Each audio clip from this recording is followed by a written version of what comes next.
Coming up on Global Perspectives, I will be talking with Rose Vazquez, a parent in Anne Arundel County Public Schools and a member of our latest class of the International Parent and Community Leadership Academy. Stay tuned.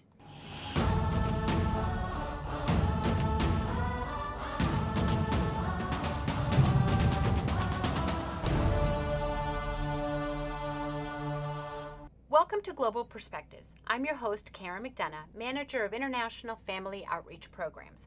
My guest today is Rose Vazquez, a parent in Anne Arundel County Public Schools.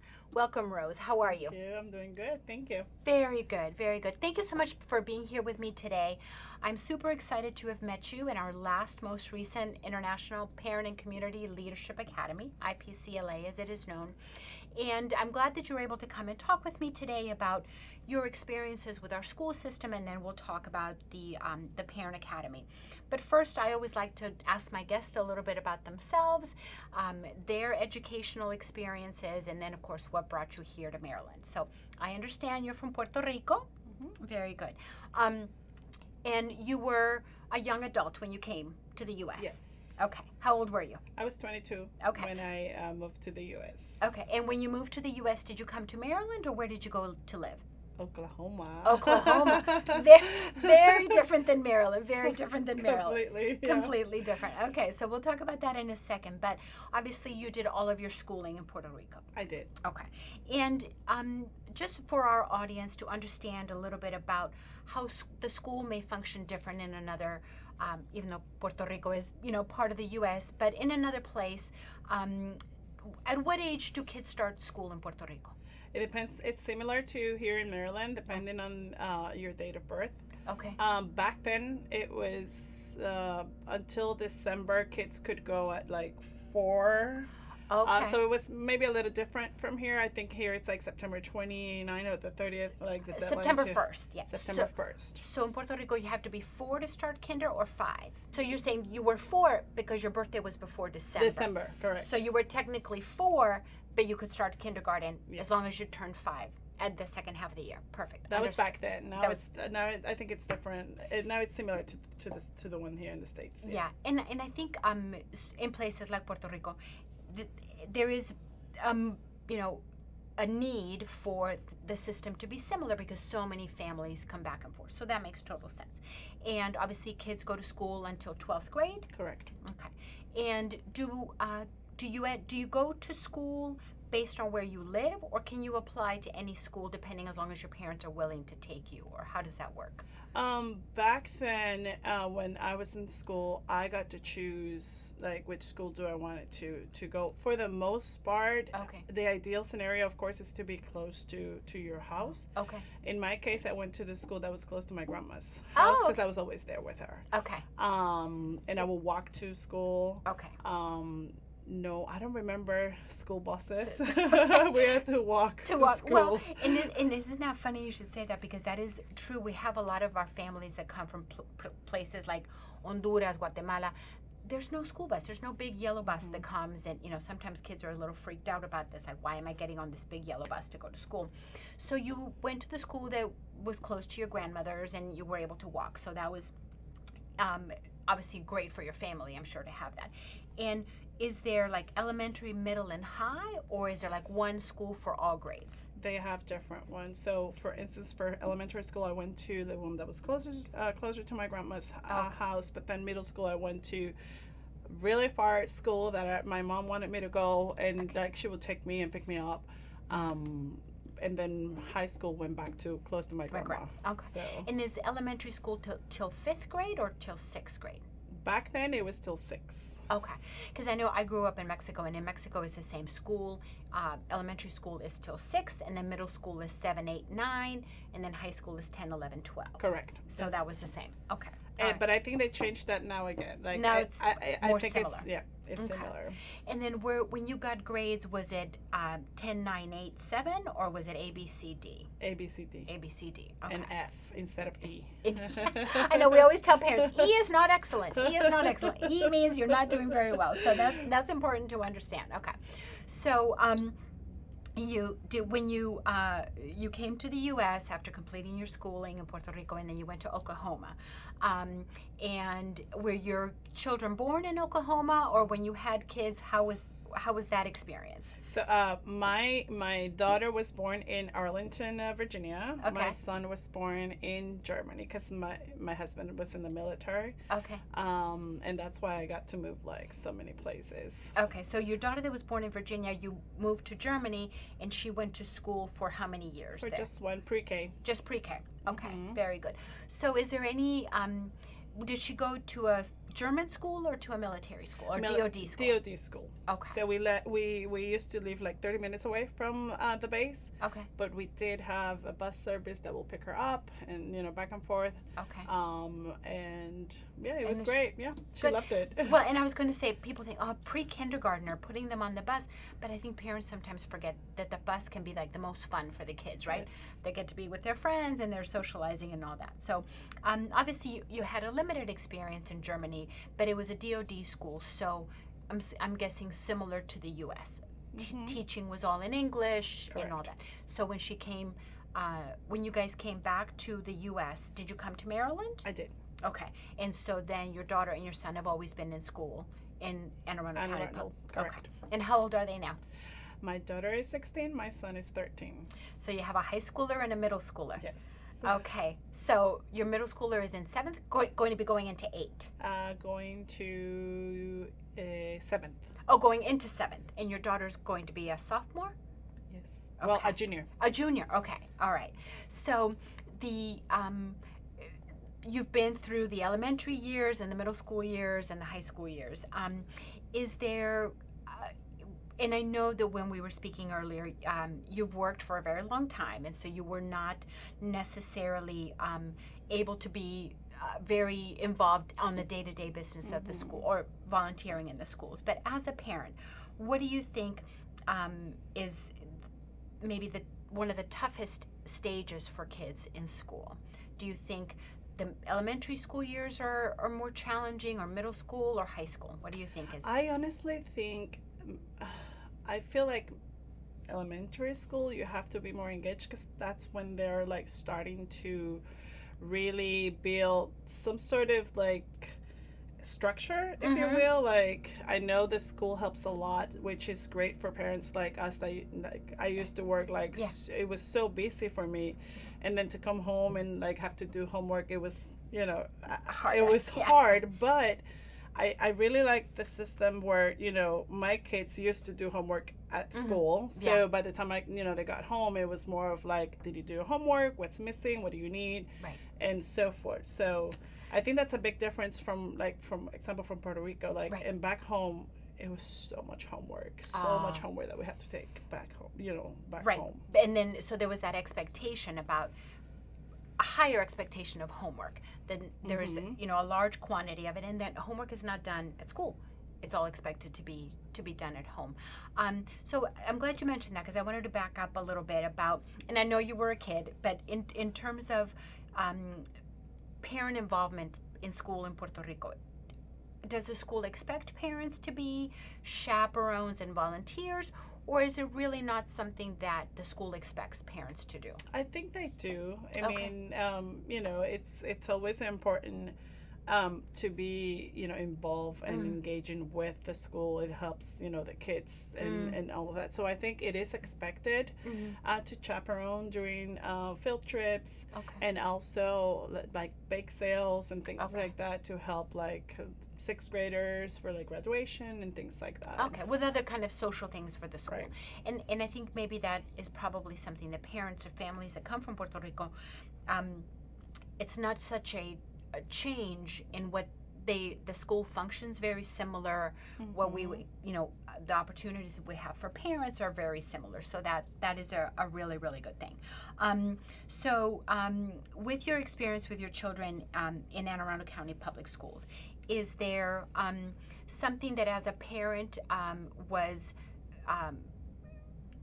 something you really enjoyed doing with your children when they were in school? Or any, like, were you able to be a chaperone or any of that? Yeah, Yeah. at times I was Okay. always on the road. I was always a lot on the road due to Right. my job. But I always try to plan in advance, Mhm. at least to volunteer one or two. Now I volunteer for everything because I don't work You're not- anymore. Right, right. So I'm like all in everything I can. Exactly. But I think I'm glad that you said that, because I really want parents to know that it's okay if you're working and maybe you can only go to one, or maybe not every year. Mhm. But um, if you do take a little bit of time, and I know it's a process to be able to be, do the training that you have to do to be a chaperone, but it is so rewarding when you're able to do that, and that, not only is it great for you, but your kids really enjoy the fact that you're able to be, even if it's just that one time in the field trip or the school event. So I think that's really, really great.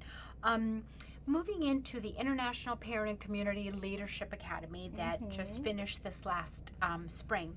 Tell me a little bit about well, first of all, how did you find out about that opportunity? So I did find out through Frances Cruz. Yep, our International Parent Involvement Specialist. Yes, Yeah, Ms. Cruz. and I actually got a text also from the county. Oh yeah, one of the Connect Ed messages that goes out. Right. Yeah. So as soon as I got it, I'm like, okay, here I am, here I go. And as soon as my husband saw it, he knew I was gonna volunteer for it. Good. And what made you decide? Well, obviously you got the message and you already knew that it was something that you wanted to do, but it was a bit of a commitment, right? It was once a week for 7 weeks. So, was there something that made you, in particular, that said to you, okay, I really want to do this? What was that?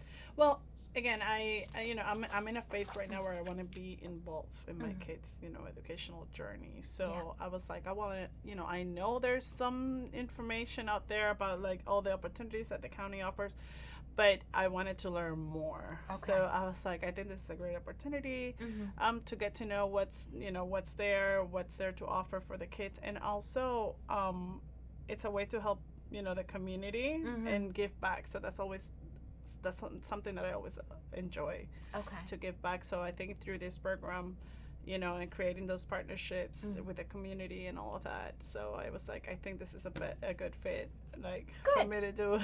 Good. I'm glad.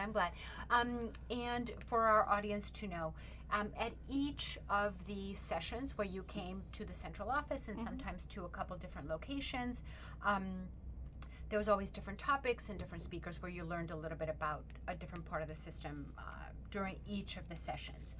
Was there anything that you learned about that you never knew, or something that surprised you about our school system? Yes, a couple of things. So the first thing and I really fell in love with is the Cut North program. Okay.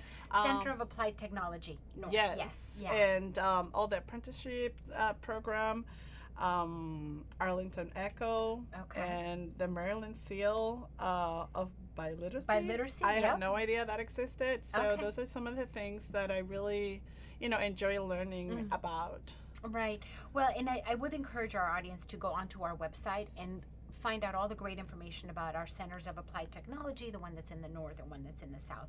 And Arlington Echo is a facility where our 4th graders go on a field trip every year, and they really enjoy that. The Seal of Biliteracy made me think to ask you, because I know I didn't do as good of a job with my children. So is your husband bilingual as well? Yeah, he's also Puerto Rican. So are your children bilingual? Wow, I want to say be honest. My daughter can like read. I would say she's bilingual. My son on the other side, not so much. He understands, right? But he doesn't like speak it fluently. Yeah, and I think it is really interesting. I have the same struggle that when my daughter was in middle school, no, I guess 8th grade. No, back then it was in middle school where you could take a language. Now you can take languages in 7th and 8th grade, but back then it was in high school, and she was, Mom, maybe I'll learn French or German, and I'm like, no, señorita, I'm so sorry. You need to take Spanish, because first of all, I can help you with the Spanish. But then also it is, I knew that growing up speaking the language, I didn't necessarily know all the rules. I can tell you, yes, that's how you say it, but don't ask me to explain the grammar rules. Why, right? So so she did Spanish all through high school and college, and now I say, like your daughter, she is bilingual. She reads it, she writes it. We talk, we text, we email in both languages. My son, like you, not so much, because it is hard to be that language um, strict, right? My parents were very much, when we lived in Mexico, it was Spanish at school and English at home. And when we moved to the US, my mom was like, okay, backwards, English at school and Spanish at home. But it really is an effort to raise your children bilingually. Oh yeah, it's hard. So my daughter, she's taking French. Like this would be her 4th year. Okay, good. And my son decided to do Spanish because I'm Okay. like, come on, like, Help me at out. least do it Yeah. at school. And it's funny. I had a funny anecdote that. He signed up for the Spanish class, and the first class, the teacher was like, "Okay, who's bilingual?" And he raised his hand, and they were like, "Okay, so you're gonna help me, And he was like, "Mom." I'm like, "Why did you raise your hand if you said like if you knew you don't like speak fluently?" So he was like freaking out. Oh, and that is funny because my daughter will now say to me, Mom, if you'd done a better job, I could have taken that third language. And whether it be French or German or Chinese or whatever. So that is it is interesting. I think people assume that you're bilingual, your children are all bilingual, and it's not.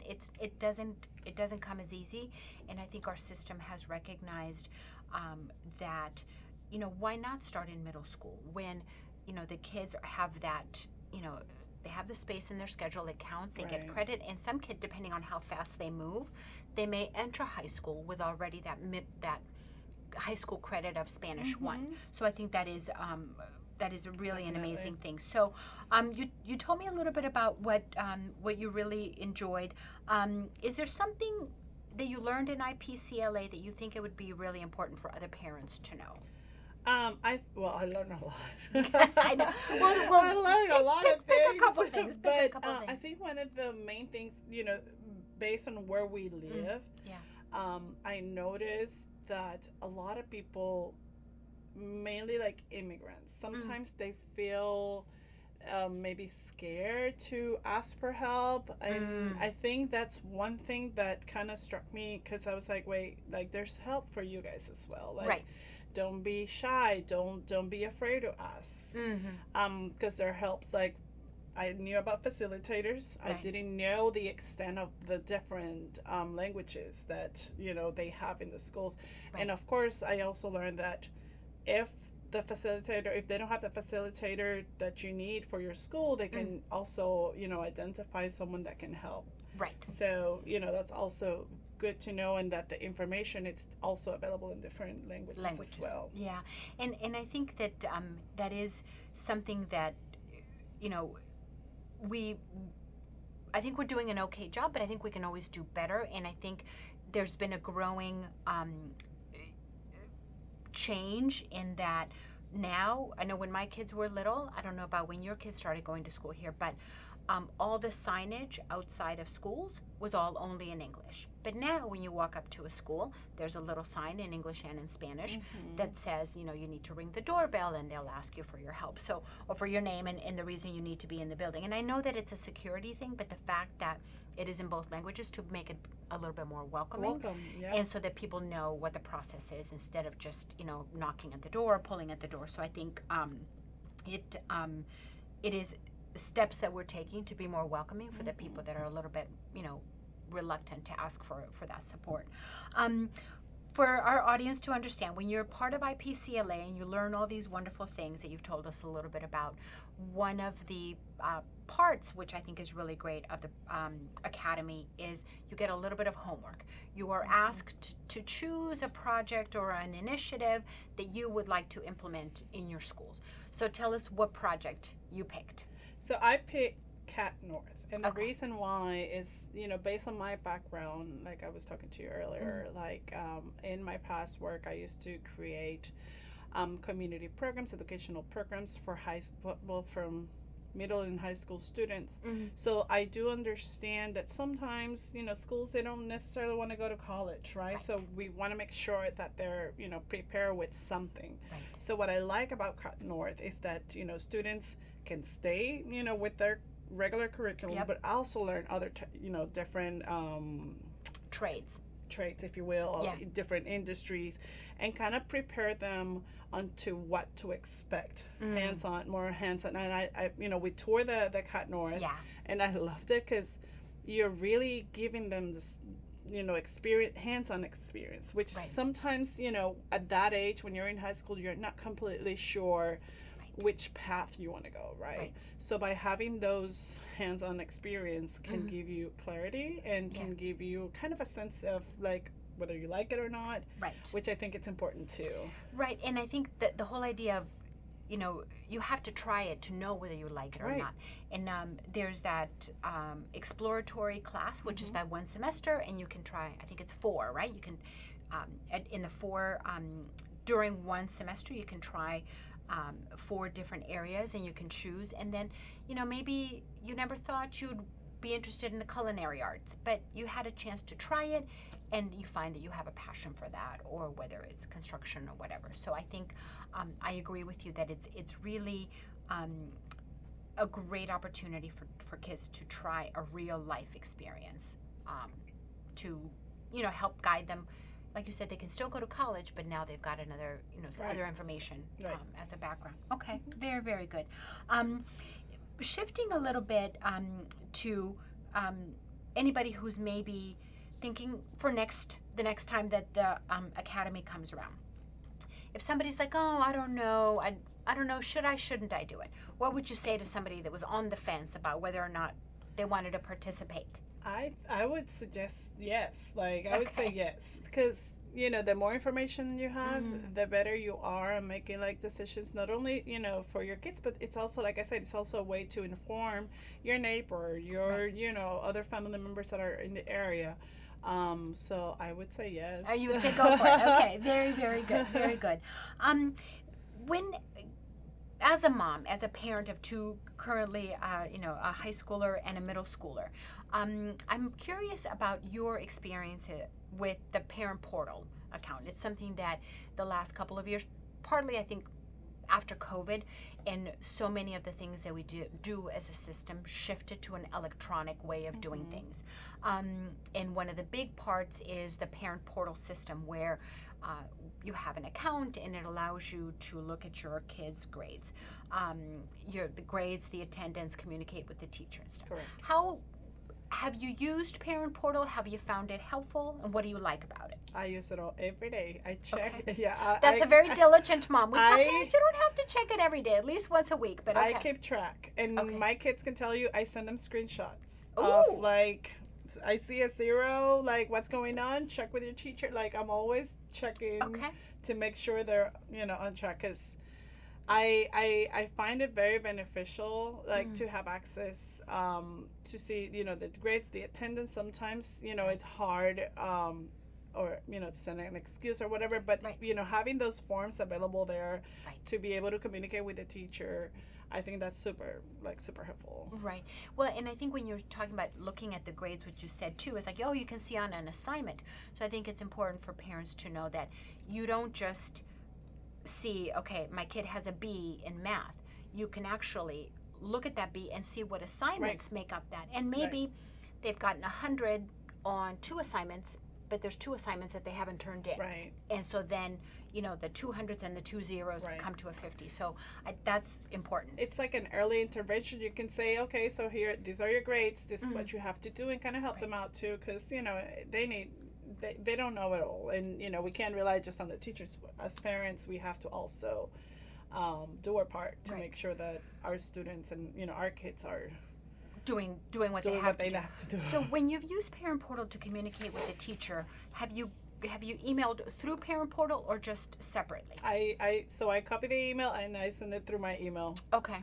And then you Yes. find that the teachers are responding to you that way. Yeah. Yeah. Every time, yes. Yeah. And I think as working with a team of bilingual facilitators, we always try to encourage not just teachers to communicate directly with parents, and then we can translate emails or we can translate text, but also we really want to encourage parents to communicate directly with the teacher, because that way it builds that relationship of like, yeah, my teacher gets to know that, you know, Jimmy's mom is needing this information, or, you know, Julie's dad needs an answer to a certain question. So I think the more we can have that direct communication between parents and teachers, whether language is a barrier or not, right? Obviously, it's not a barrier for you, but for some of our parents, that is really, really important. With what you were saying about how important it is to be on top of what's going on with your kids academically and everything, what do you think from your perspective is one of the barriers that keeps parents from becoming involved in school? I want to say maybe language barriers and understanding the system. If they recently moved from their country, you know, maybe Puerto Rico is very similar because we are part of the U.S., but maybe other countries, the system is completely different. So, you know, understanding that process, you know, the language, and also the time. Like sometimes parents, they just have to go to work, right? So how do they make time? Maybe socioeconomic factors like, you know, lack of transportation, funds to field trips, things like that. Single parenting, I think it's important too. Sometimes it's very hard when you're just a single parent. And maybe you have a little one and it's like, well, I can't get a babysitter to go to the school event, and I can't bring my 2-year-old who's, you know, asleep at 7 o'clock or whatever. So I think, and I wanted to ask you or to talk to you about that, because I think we sometimes forget, we expect parents, well, like, why aren't they taking part in school? But sometimes they have real life situations that are barriers. And that's just, you know, something that sometimes there's just no way around it. Like, school is during the day, you're working during the day, and you can't do that all the time to be part of what's going on with your kids' school. We have just one more minute. It seems like time has flown by. I just wanted to thank you again for being here, to take the time to chat with us, to share about your experience with the International Parent and Community Leadership Academy. Thank you so much, Rose. I really appreciate it. Thanks for having me. Absolutely. Thank you for being with us for this edition of Global Perspectives. I'm your host, Karen McDonough. Until next time.